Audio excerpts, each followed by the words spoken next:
The opulent chamber of the Galactic Council on Nexus Prime towered in concentric rings. Its multi-tiered architecture, a testament to the 10 millennia of interspecies cooperation. Alien dignitaries of wildly diverse physiologies occupied intricately carved seats, arranged in a perfect semicircle.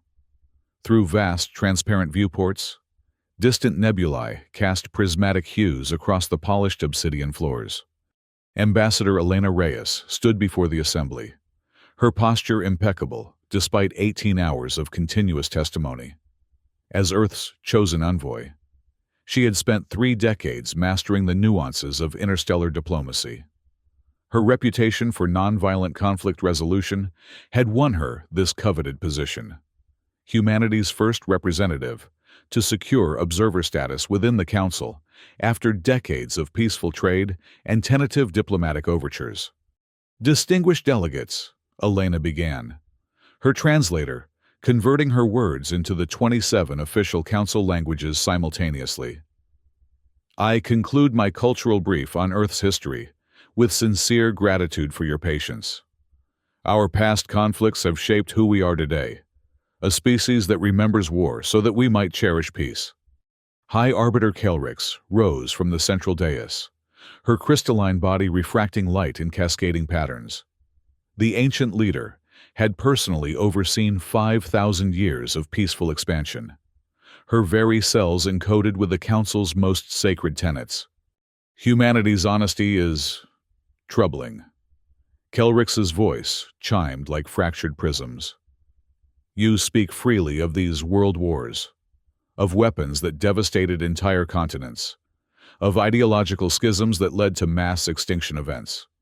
From the reptilian sector, Council member Thrinar shifted his massive-scaled form, war marshal of the Saurian hegemony. His amber eyes narrowed to slits. High Arbiter, I protest this entire presentation. Thrinar's voice rumbled through the chamber. For 6 Council cycles, we have witnessed Ambassador Reyes describe humanity's capacity for violence in explicit detail.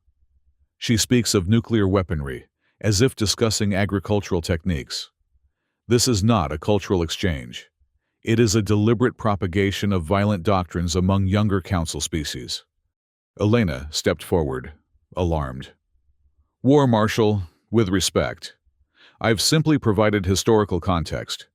Earth maintains a fragile peace precisely because we acknowledge our destructive potential. Our global arms buildup serves as a deterrent, not a threat. A deterrent, Thrinar stood, his ceremonial armor clattering. You admit that your species maintains weapons of planetary destruction as a deterrent. This is precisely the violent ideology the Council has worked millennia to eradicate. The chamber erupted in multilingual chaos. Kelrix raised a crystalline appendage, immediately silencing the assembly. Ambassador Reyes. Kelrix's tone had hardened, no longer melodic but sharp-edged. The Council has tolerated your historical exposition as a courtesy. However, we now recognize this for what it truly is, a deliberate attempt to normalize violence among Council species, particularly those who have never known warfare. That is not my intent, Elena began, but Kelrix gestured to the security drones hovering at the chamber's perimeter. Silence the human, she commanded. 2 opalescent security constructs flanked Elena, energy restraints materializing around her wrists.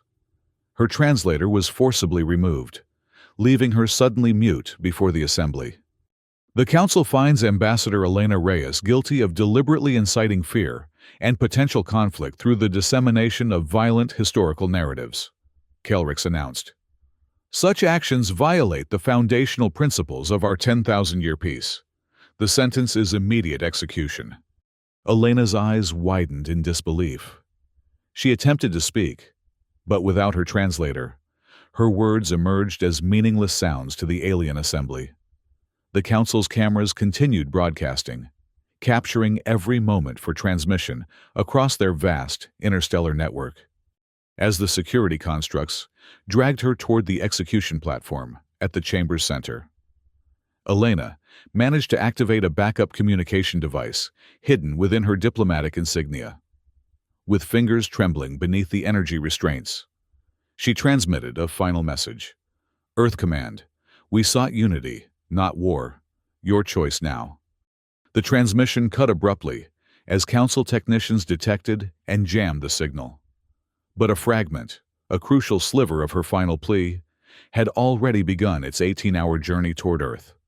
The execution platform rose beneath Elena, its surface glowing with soft blue light.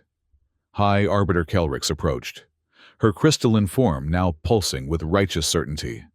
Let all Council species witness the price of advocating violence, Kelrix proclaimed. May this execution serve as a reminder that peace must be preserved, even at the cost of a single dangerous voice. Elena Reyes knelt, dignity intact despite her circumstances. The crystalline energy blades began to materialize around her. Her final thoughts were not of fear, but of the consequences to come.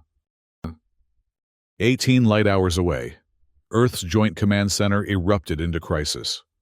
Partial transmission received from Ambassador Reyes, Communications Officer Jared Chen announced, his voice tight with tension. Message fragment only. Earth Command, we sought unity, not war. Your choice now. Signal terminated abruptly. Admiral Marcus Holt leaned forward, his weathered face illuminated by the emergency displays. Source verification? Confirmed, sir. Ambassador Reyes's personal quantum signature. Transmission bears indicators of jamming. Holt slammed his fist on the obsidian conference table. Immediate alert status. Convene the United Earth Council. Now. 3 hours later. The fragmented message was followed by something far worse. The Council's recorded broadcast of Elena Reyes's execution. The footage played in merciless clarity on the command center's main view screen. Elena, kneeling as crystalline energy blades materialized around her. The High Arbiter's serene face as she pronounced judgment. The clinical efficiency of the execution itself. The United Earth Council sat in stunned silence. President Lin Pham, her normally composed features rigid with shock. General Marcus Delgado, fingers whitening around the hilt of his ceremonial saber. Dr. Naomi Singh, chief xenobiologist, calculating possibilities behind narrowed eyes. And Director Aaron Blake, head of strategic intelligence, his face utterly expressionless, the most dangerous sign of all. They executed our ambassador. President Pham finally spoke, her voice barely above a whisper. A diplomatic envoy under Universal Protection Statutes. This is a clear act of war under the Universal Envoy Protection Treaty, General Delgado stated flatly. The Council has made its position unmistakable. Admiral Holt nodded grimly. We attempted peaceful integration for 30 years. We concealed our military capabilities as a gesture of good faith. And in return, they execute our ambassador for simply telling the truth about our history. We should attempt one final diplomatic outreach, President Pham suggested, though her tone lacked conviction. Perhaps there's been a catastrophic misunderstanding. The broadcast was explicit, Director Blake interrupted. High Arbiter Kelrix condemned Ambassador Reyes for, and I quote, deliberately inciting fear and potential conflict through the dissemination of violent historical narratives. They executed her for honesty. Dr. Singh folded her hands precisely. From a xenobiological perspective, we must consider the evolutionary factors at play. Many council species evolved as prey animals. Their instinctual response to any mention of predatory behavior is extreme panic. They literally cannot process violent concepts without existential terror. That explains their reaction. Admiral Holt replied, It doesn't excuse their response. Agreed, General Delgado said. We maintained a shadow fleet as a contingency for precisely this scenario. 2,500 warships orbit stealthily within the Kuiper Belt, unknown to Council surveillance. The extermination protocol can be initiated within hours. President Pham paled. Protocol Omega, are we seriously considering the complete annihilation of the Council? There must be alternatives. We've exhausted alternatives, Director Blake reported dispassionately. My diplomatic channels are silent. Ambassadorial pleas are being ignored. The one response we received from Kelrix dismissed Earth's protests as primitive panic from a species incapable of enlightened governance. Admiral Holt's weathered face hardened. Madam President, I remind you of our unanimous resolution when we discovered the Council's existence. Any species that murders a sanctioned Earth envoy will face immediate and total extermination. No exceptions. No negotiations. A heavy silence fell over the room. Dr. Singh, Holt continued, what is the status of the targeted compliance agents? The xenobiologist straightened. My team has completed neurotoxin development for 26 Council species. Dispersal devices are ready for deployment. Effects will range from temporary neural incapacitation to permanent cognitive disruption, depending on dosage and species resilience. And our fleet readiness, General? Delgado's eyes glinted with cold determination. Full mobilization can be completed in 17 hours. Initial strike packages are prepared for all major Council worlds. Stealth drones are already in position around key defensive installations. President Pham closed her eyes briefly. When she opened them, the compassionate diplomat had vanished, replaced by the steely pragmatist who had united Earth's fractious nations. The Council has made its choice, she said quietly. We would have preferred peaceful coexistence, but they have demonstrated that they view honesty as a capital crime and diplomacy as a weakness to exploit. Protocol Omega is hereby authorized. Admiral Holt nodded once. For Elena Reyes, and for humanity. For Elena, the others echoed. At precisely 00:00 Earth Standard Time, human scout ships materialized simultaneously in 12 star systems. The sleek, obsidian vessels, designed specifically to evade Council detection grids, dropped out of warp with perfect synchronization. Captain Imani Shah's scout squadron approached the crystalline defense arrays orbiting Hegemony Prime, home of Thrinar's reptilian warriors. The massive installations, supposedly impenetrable, registered the human vessels mere seconds before stealth drones disabled their targeting systems. Defense grid neutralized, Lieutenant Kamal reported from Tactical. No casualties, minimal structural damage. Captain Shah nodded grimly. Deploy the second wave. Prepare for orbital bombardment. Across the galaxy, similar scenarios unfolded with ruthless efficiency. Human vessels materialized around Council outposts, stations, and military installations. In most cases, resistance lasted less than 3 minutes before Council defense systems failed. The flagship of the Council fleet, the crystalline dreadnought Aurorian Shield, was surrounded by Admiral Holt's personal attack squadron. The massive vessel, 10 kilometers of interlocking crystalline lattices, housing the Council's supreme military command, attempted to raise shields as quantum sensors detected the human approach. Target locked, Weapons Officer Tamara Chen announced. Quantum resonance cannon aligned with the vessel's atomic structure. Admiral Holt stood on the bridge of the USS Indomitable, watching the magnificent alien vessel on the main view screen. For a moment, he allowed himself to admire its beauty, a testament to 10,000 years of peaceful engineering, untouched by the necessities of true warfare. Fire, he ordered quietly. The quantum resonance cannon emitted no visible beam. Instead, it transmitted a precisely calibrated frequency that disrupted the atomic bonds within the crystalline structure of the Aurorian shield. The effect began slowly, a slight tremor along the vessel's elegant spires, then accelerated catastrophically. Like ice melting under a sudden heat wave, the mighty dreadnought began to dissolve. Its atomic lattice collapsed into superheated plasma. The carefully maintained quantum fields that had sustained its structure for centuries, suddenly forgetting how to hold together. High Arbiter Kelrix, aboard her flagship, had just enough time to initiate an emergency broadcast to all Council worlds. Unknown vessels have breached. Her transmission cut short as her physical form destabilized alongside her ship, her consciousness fragmenting into quantum disarray. The destruction of the Aurorian's shield was broadcast in real time across the council-wide network, the same network that had so recently transmitted Elena Reyes's execution. Council citizens watched in horror as their supreme leader and most powerful warship dissolved into luminescent particles.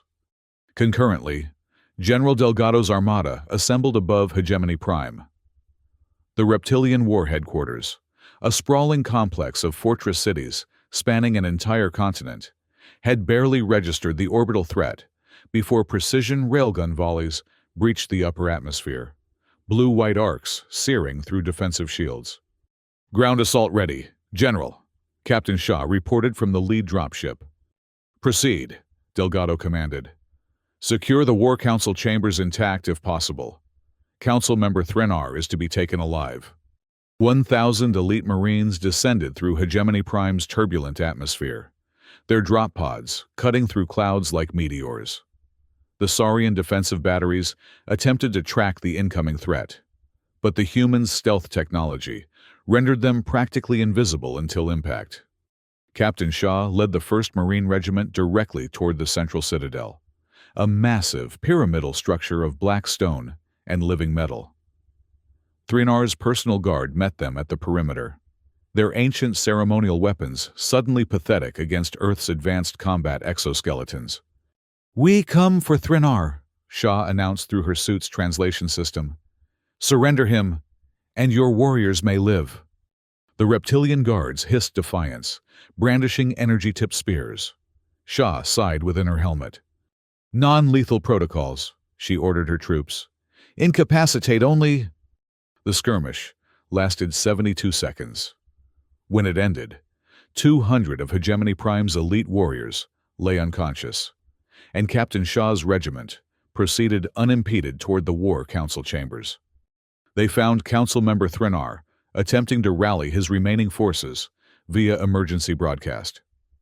The massive reptilian turned as human Marines breached his inner sanctum, his ancestral blade raised in defiance. "You would dare invade the sacred halls of the Hegemony?" he roared. "For what purpose? What possible justification could your primitive species claim?" Captain Shaw removed her helmet, meeting his gaze directly.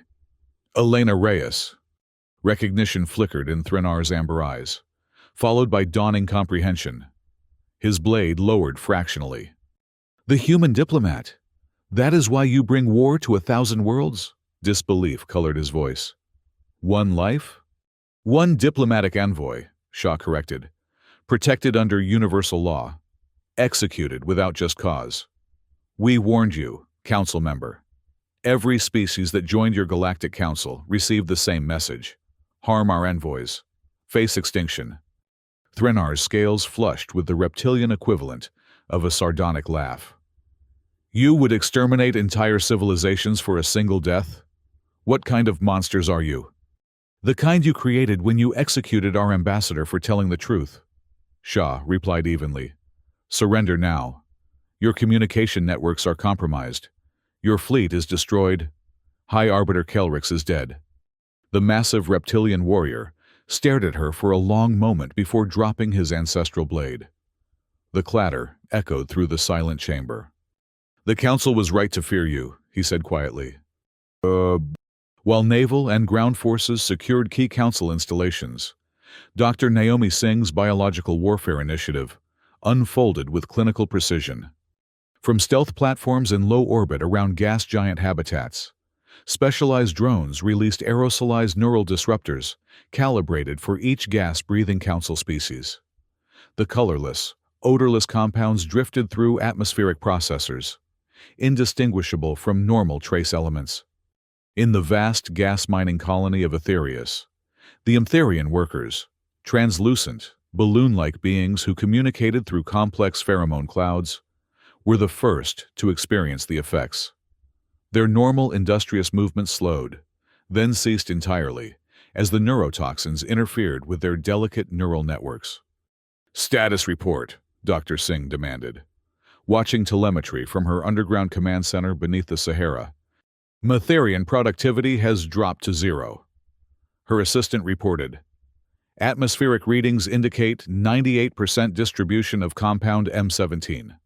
No signs of physiological distress. Subjects appear to be in a state of profound disorientation, rather than pain. Singh nodded, making a notation on her tablet. As designed, and the Vorlaxian habitats. Similar results. Their communication nodes have gone silent. Their defense grid is non-responsive. Singh permitted herself a moment of professional satisfaction. 3 years of clandestine xenobiological research had produced precisely targeted neurotoxins that incapacitated without killing. A mercy that the Council had not extended to Elena Reyes. Proceed with dispersal for the remaining gas-breathing species, she ordered. Maintain minimum effective dosage. We want compliance, not extinction. Yet, as the reports of successful deployments continued, Singh found herself troubled. The clinical elegance of her work couldn't mask its fundamental purpose, the systematic incapacitation of entire populations.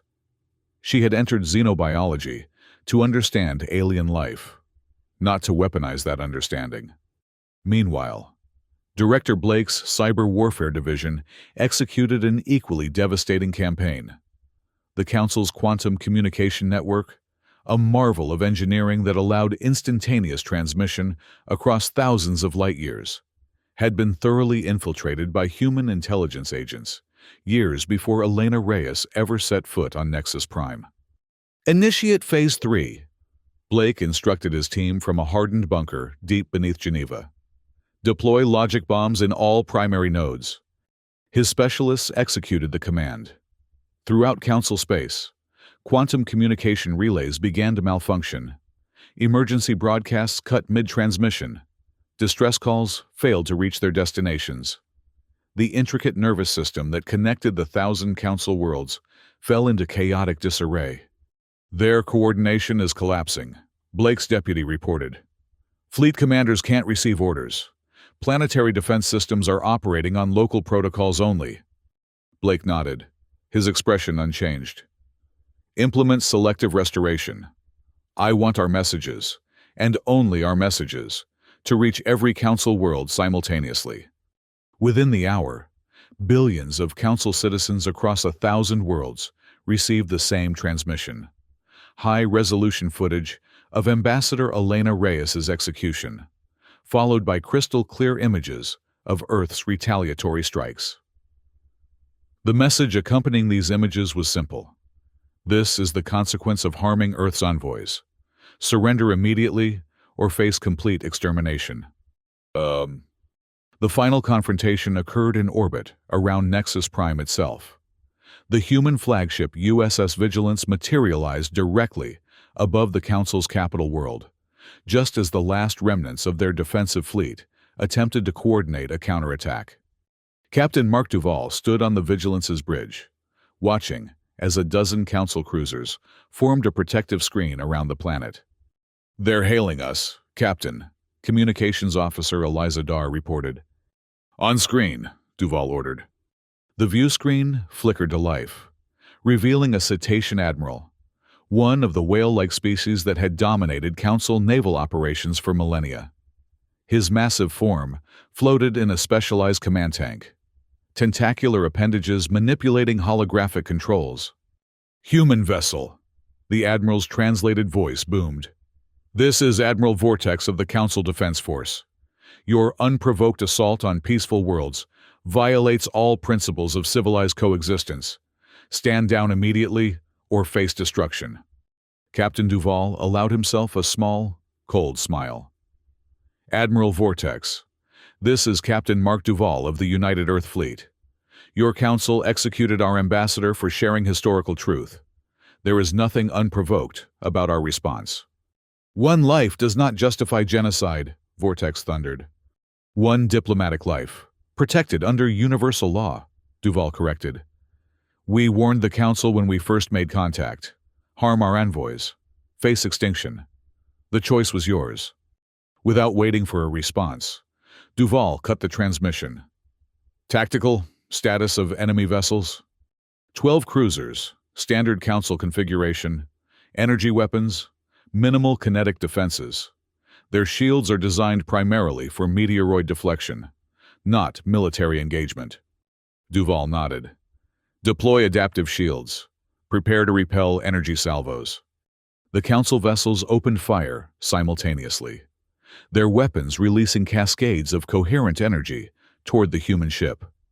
The Vigilance's adaptive shields, technology Earth had developed but concealed from Council observers, absorbed the incoming fire, their molecular structure reconfiguring in real time to match and neutralize the attack frequencies. Shields holding at 97%, the tactical officer reported. Enemy weapons having minimal effect. Return fire, Duval ordered. Targeted disabling shots only. I want their engines and weapons disabled, not destroyed. The Vigilance's precision beam weapons lanced out, striking each Council vessel at exactly the right points to cripple their propulsion and offensive capabilities without breaching their life support systems. Within 4 minutes, the entire defensive screen hung motionless in space, their crews alive but helpless. Prepare a boarding party, Duval commanded. I want the command codes for their defense grid, and download their neural artifact database. It's time we understood exactly what kind of civilization we're dealing with. Lieutenant Commander Rajiv Mehta led the boarding expedition onto the Cetacean flagship, the emissary of Concord. They encountered minimal resistance. Most of the crew surrendered immediately upon seeing the human boarding party's advanced combat exoskeletons. In the ship's main computer core, Mehta discovered something unexpected. A partially corrupted transmission from High Arbiter Kelrix, recorded moments before her death. He patched it through to Captain Duval on the Vigilance. Miscalculation of historic proportions. Kelrix's distorted voice chimed through static. The humans possess military capabilities far beyond our estimates. I urge immediate cessation of hostilities and... The transmission cut off abruptly. Too little, too late, Duval murmured. Proceed with the neural artifact retrieval, Commander. Sir, Mehta hesitated. These neural artifacts, they're essentially the Council's collective memory, their cultural identity. Is this really necessary? Duval's expression hardened. Those artifacts contain the Council's 10,000-year history of enforced peace, through thought control and historical revisionism. They executed Ambassador Reyes for telling historical truth. It's time we understood exactly what other truths they've suppressed. Download everything. As Mehta's team secured the Cetacean vessel's database, similar operations unfolded across Council space, in a single, coordinated campaign lasting less than 8 hours. Humanity dismantled the political, military, and ideological pillars of a 10,000-year-old galactic civilization. Within 8 hours of the initial strikes, every major Council world had signaled unconditional surrender. The Council's combined fleets, what remained of them, were either destroyed or interned in designated staging zones under human supervision. Key Council leaders, including Thrinar, were taken into custody pending evaluation of their roles in Elena Reyes's execution. Some resistance continued among fringe species that refused to accept human authority. These isolated pockets were systematically neutralized by specialized human peacekeeping units, using a combination of targeted neurotoxins and precision military strikes. From the USS Indomitable, Admiral Holt prepared to address all Council systems. Director Blake's cyber teams had completely hijacked the CouncilNet frequencies, ensuring that Holt's message would reach every Council citizen simultaneously. Citizens of the former Galactic Council, Holt began, his weathered face broadcasting across 1,000 worlds. I am Admiral Marcus Holt of United Earth. Today marks the end of your Council's 10,000-year hegemony and the beginning of a new galactic order. The broadcast displayed footage of smoldering Council citadels interspersed with images of Elena Reyes's execution. To all who witnessed the Council's murder of Ambassador Elena Reyes, Earth has responded in kind. Your leaders executed our envoy for speaking historical truth. We have executed your leaders for this crime against diplomatic immunity. Holt's voice hardened. Let this be the new law of interstellar relations.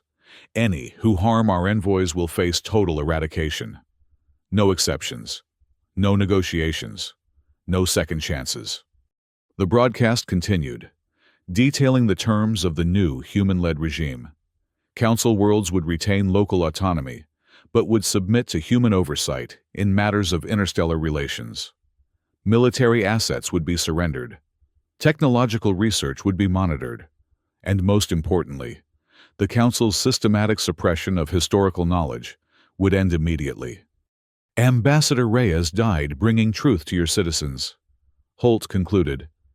Her sacrifice will not be in vain. Under Earth's guidance, your species will finally confront reality instead of hiding behind sanitized falsehoods. Peace through strength, truth through enforcement. This is the new way. As the broadcast ended, reactions across former Council space ranged from terrified compliance to simmering resentment. On Earth itself, the response was similarly mixed. Public celebrations of military victory contrasted sharply with somber ceremonies honoring the fallen. Both Elena Reyes and the handful of human casualties sustained during the initial engagement. In a private memorial service for Captain Duval and 17 members of his boarding party, lost when a Council vessel self-destructed rather than surrender, Dr. Singh confronted Admiral Holt directly. Was this truly necessary? She asked quietly, gesturing toward the row of flag-draped coffins. Complete extermination of their political system? Could we not have found a middle path? Holt's eyes remained fixed on the memorial display. They executed our ambassador, Naomi. For telling the truth, what middle path exists with a civilization that murders honesty? And how many more will die enforcing our new galactic order? Singh persisted. My neurotoxins were deployed as non-lethal alternatives. But some species are showing unexpected reactions. The Etherians on Proxima 6 are experiencing cognitive collapse. We've effectively lobotomized an entire population. Collateral damage in service of a greater peace, Holt replied, though a flicker of doubt crossed his features. The alternative was allowing the Council to believe they could murder our representatives with impunity. I'm not questioning the necessity of a response, Singh clarified. I'm questioning the scale. Protocol Omega was designed as the ultimate deterrent, complete extermination of any species that harmed our envoys. Instead, we've implemented a modified version, political extermination coupled with enforced compliance. Would you have preferred the original? Planetary sterilization? Genocide? Singh shook her head. Of course not. But I fear we've simply replaced one form of tyranny with another. The Council enforced peace through suppression of historical knowledge. We're enforcing peace through military dominance. Is this truly progress? Before Holt could respond, General Delgado approached, his formal uniform immaculate despite the weeks of continuous operations. Admiral, Doctor. He acknowledged them with a respectful nod. The President has requested your presence. The ceremony for the new Galactic Accord begins in 3 hours.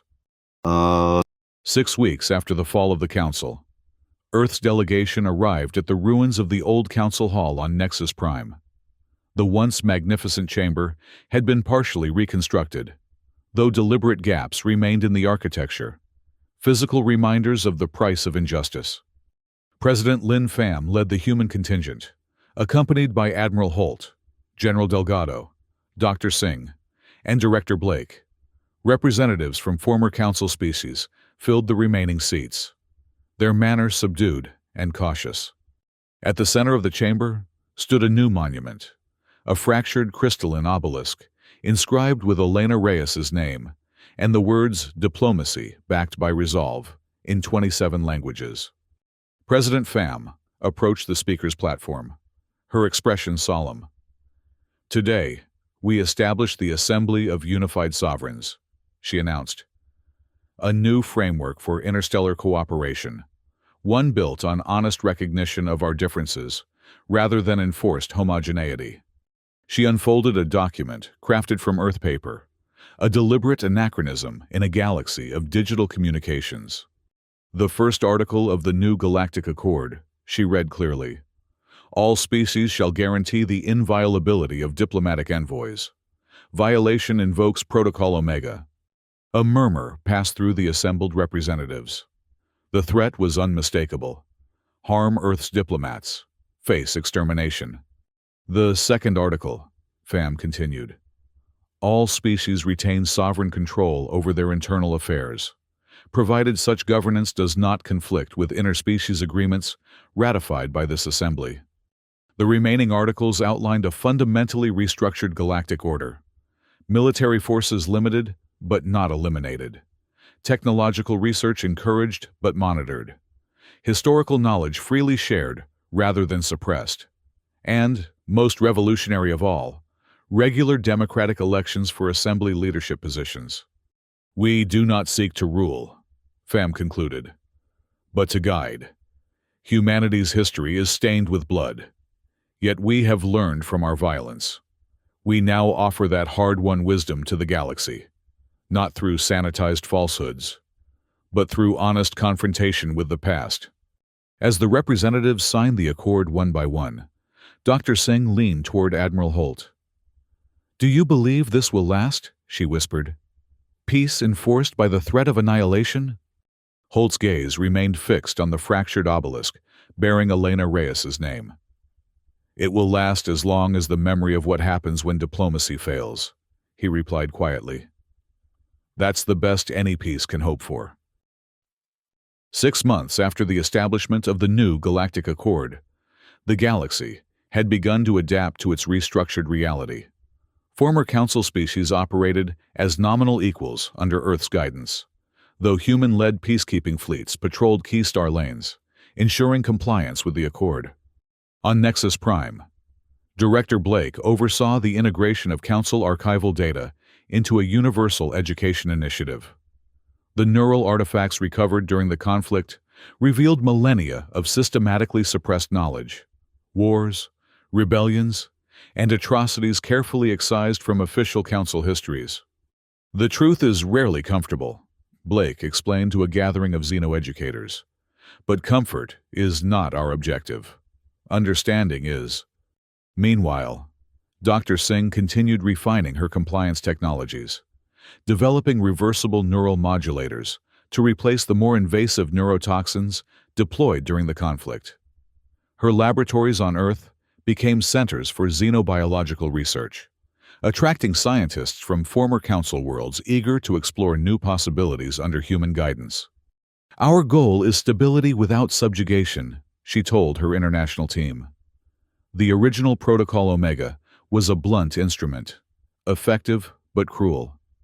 We now seek precision, temporary incapacitation rather than permanent damage, targeted intervention rather than wholesale neurological disruption.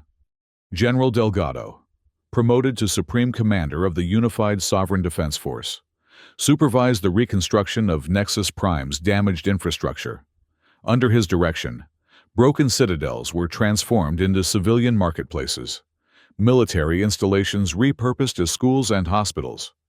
Yet, despite these public efforts at reconstruction and reconciliation, Delgado remained haunted by the image of Elena Reyes's final moments.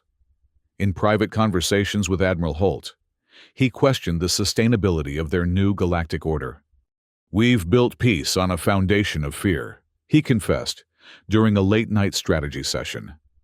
"Every species in the Assembly knows what happens if they defy Earth's authority." "Is that truly different from any peace in human history?" Holt countered. "Mad doctrine prevented nuclear war for centuries. The threat of overwhelming response has always been civilization's backstop against chaos." "Perhaps," Delgado conceded. "But we've positioned ourselves as the galaxy's enforcers. How long before we face the same corruption that twisted the Council? The belief that our way is the only way." Holt had no easy answer. Ambassador Lin Pham, having stepped down as president to serve as Earth's chief diplomat to the new assembly, often articulated similar concerns in her private journals.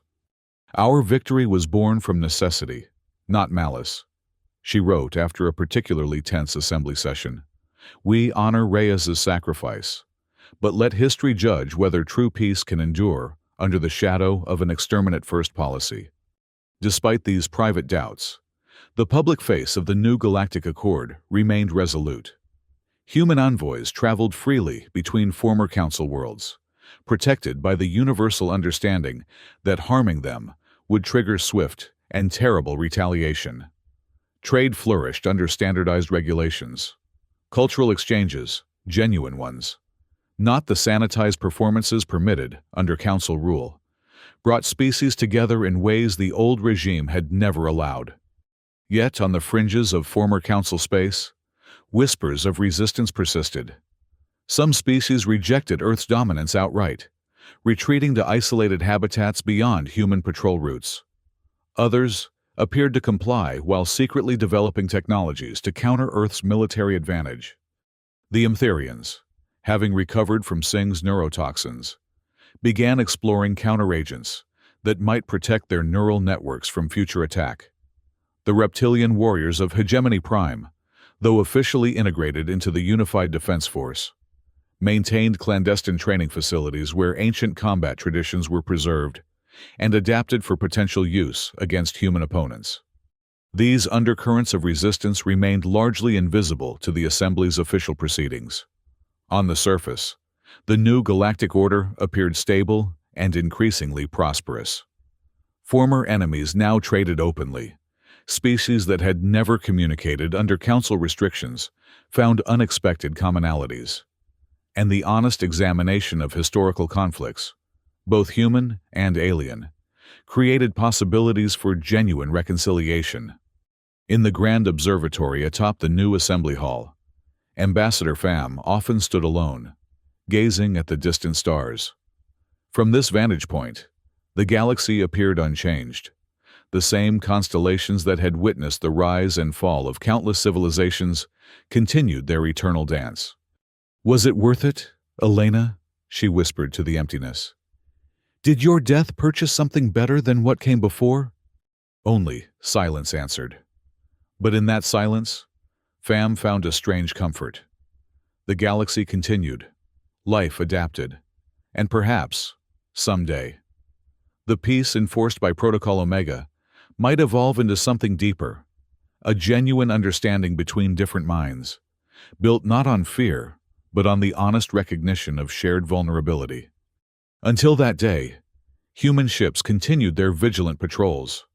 The fractured obelisk bearing Elena Reyes's name stood at the center of the Assembly Hall, a constant reminder of the price of injustice and the resolve of humanity to prevent its repetition.